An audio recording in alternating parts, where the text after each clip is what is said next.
Sun pictures தயாரிப்பில் லோகேஷ் கனகராஜோடைய டைரக்ஷனில் தலைவர் சூப்பர் ஸ்டார் ரஜினிகாந்தோடைய நடிப்பில் படம் உருவாக்கிட்டு இருக்குதுன்றது எல்லாருக்குமே தெரிஞ்ச விஷயம்தான். படத்தினுடைய பெயர் கூட கூலி.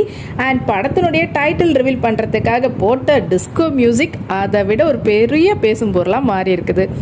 அனிருத் அவர்கள் இசைஞானி இளையராஜாவுடைய இசைக்கு எந்த ஒரு கிரெடிட்டும் கொடுக்காம அவர் யூஸ் பண்ணிட்டாரு அப்படின்ற மாதிரி இப்போ வரைக்கும் இளையராஜா அவர்கள் கேஸ் போட்டு சுத்திக்கிட்டு இருக்கிறாருங்க. இதெல்லாம் ஒரு பக்கம் இருக்க, இது மட்டும் இல்லாம இந்த படத்துல முக்கியமான கதாபாத்திரத்துல சத்யராஜ் அவர்கள் நடிப்பாருன்ற மாதிரியும் ஒரு பக்கம் எல்லாரும் சொல்லிட்டு இருக்கிறாங்க. இது எந்த அளவுக்கு உண்மைன்னு தெரிஞ்சுக்கலாமேன்றதுக்காக யாரை கேட்டாலுமே எல்லாருமே ஆமா இல்ல ஆமா ஒரு மாதிரி டவுட்லயே பதில் சொல்லிட்டு இருந்தாங்க. ஸோ தயாரிப்பு சைட்ல இருந்தே இதை பத்தியும் சொல்லி இருக்கிறாங்க. ஆனா அதுலயும் ஒரு கிளாரிட்டி இல்லையன்றதுக்காக சத்யராஜ் அவர்களுடைய நடிப்புல 2 வாரத்துக்கு முன்னாடி ஒரு படம் ரிலீஸ் ஆயிருந்தது. அந்த படத்தினுடைய பிரஸ் மீட்ல கலந்துகிட்ட பத்திரிகையாளர்கள் அவர்கிட்ட கேட்டிருந்தாங்க, என்னங்க நீங்க ரஜினி அவங்க படத்துல நடிக்கிறீங்களான்னு. அதுக்கு அவரு ஆமா இல்ல அப்படின்னு ஏதாவது சொல்லுவாருன்னு பார்த்தா அதுக்கு மழுப்புற விதமா தயாரிப்பு சைட்ல தான் சொல்லிட்டாங்களே அப்படின்னு சொல்லிட்டாருங்க. இன்னமும் இது ஒரு பெரிய குழப்பமாவே இருக்குது. சரி, இதுதான் ஃபர்ஸ்ட் டைமா சத்யராஜ் அவர்கள் ரஜினி படத்துல நடிக்க போறாரு அப்படின்னு நம்ம கேள்விப்படுறதுன்னு பார்த்தா இல்லவே இல்லைங்க. இது சங்கருடைய டைரக்ஷன்ல சிவாஜி படத்துல இருந்தும் அதுக்கப்புறமா எந்திரன் படத்துல இருந்தே இவர் நடிப்பாருன்னு கேட்டுட்டு இருந்தாங்க. ஆனா அவர் முறைக்க இல்லைங்க நடிக்க மாட்டேன்ற மாதிரி சொல்லிட்டாரு. அப்ப அந்த சமயத்துல அவர் ஒரு சேனல்ல கொடுத்த பேட்டியில கேட்டிருந்தாங்க. ஆங்கர் கேட்ட கேள்வி இப்படிதான், ஏங்க நீங்க ரஜினி அவர்களும் நடிக்க மாட்டேன்றீங்கன்னு கேட்டதுக்கு இல்லைங்க எனக்கு பிடிக்கலங்க அப்படின்னு தான் சொல்லியிருக்கலாம். இல்லை எனக்கு வேற ஒரு கால் ஷீட்லாம் இருந்தது அப்படி கூட சொல்லியிருக்கலாம். ஆனா அதை விட்டுட்டு ரஜினி படத்துல நான் வில்லனா நடிப்பேன், ஆனா ரஜினி என் படத்துல வில்லனா நடிப்பாரா அப்படின்ற மாதிரி கேட்டா இதுக்கு பேர் என்னங்க சொல்றது? இப்படியா ஒருத்தர் பதில் சொல்லுவாரு, அதுவும் ஒரு சேனல் இன்டர்வியூல?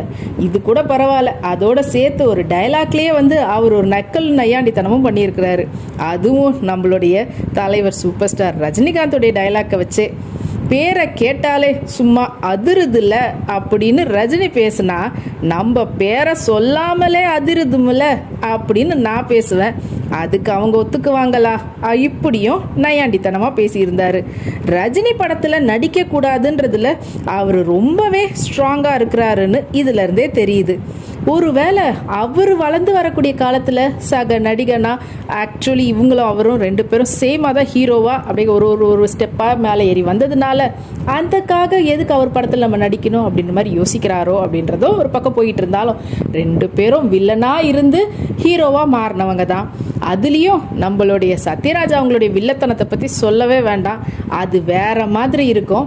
அதனாலதான் அவர் ரிப்பீட்டடா கேட்கறாங்க, வில்லனா நடிங்க சிவாஜி படத்துலயா இருக்கட்டும் இந்திரன் படத்துலயா இருக்கட்டும் இப்ப வரைக்குமே கேட்டுட்டு இருக்கிறாங்க ரஜினி படத்துல எதுலயாவது ஒன்றுல அவர் வில்லனை நடிச்சிட மாட்டாரான்னு. ஆனா அவர் ஏன் நோ சொல்றாருன்றதுல சின்ன வைத்தறிச்சல் அவருக்கு இருக்குதுன்றது மட்டும் புரியுதுங்க. என்னன்னு பாக்குறீங்களா? ஆமா, 2 பேரும் ஒரே சமயத்துல ஹீரோவா ஆரம்பிச்சு இப்ப வரைக்குமே ரஜினி அவர்கள் அவருக்கான சம்பளம் 100 கோடி பிளஸ் அவருக்கான பாக்ஸ் ஆஃபீஸ் கலெக்ஷன், அவருக்குன்னு ஒரு பெரிய opening, pan India hero, pan India collection சொல்லிட்டு போயிட்டு இருக்குது. ஆனா சத்யராஜ் அவர்களோ இப்பவே பாத்தீங்கன்னா சப்போர்ட்டிங் ரோல், எல்லா லாங்குவேஜ்லயும் நடிச்சாலும் எல்லாத்துலயுமே சப்போர்ட்டிங் ரோல் மட்டும்தான் அவர் பண்ணிட்டு இருக்கிறாரு. நம்மளுக்கு இன்னமும் இப்படியே தான் இருக்கிறோமேன்ற ஒரு சின்ன வைத்தறிச்சல் இருக்கதானே செய்யும். அதனுடைய வெளிப்பாடாதான் இப்படி காட்டுறாருன்றது மட்டும் புரியுது. இருந்தாலுமே கூட ரொம்பவே ப்ரெஷர் கொடுத்தா கண்டிப்பா அவர் இந்த படத்துல ஒத்துப்பாருன்னு தான் தோணுது. ஆனா சும்மாமெல்லாம் ஒத்துக்க மாட்டாருங்க. இப்ப அவர் என்ன சம்பளம் வாங்குறாரோ அதை விட 3 மடங்கு சம்பளத்தை வாங்கிட்டு தான் அவர் ஒத்துப்பாருன்றதுல எந்த ஒரு டவுட்டுமே இல்லை. இருந்தாலும் இது இன்னும் கொஞ்ச நேரத்திலயோ இல்ல கொஞ்ச நாட்கள்லயோ தெரிஞ்சிட போது சத்யராஜ் அவர்கள் ரஜினி படத்துல நடிக்கிறாரா இல்லையான்றத வெயிட் பண்ணி பார்ப்போம். இந்த வீடியோ உங்களுக்கு பிடிச்சிருந்தா லைக் பண்ணுங்க, கமெண்ட் பண்ணுங்க, ஷேர் பண்ணுங்க, சப்ஸ்கிரைப் பண்ணுங்க.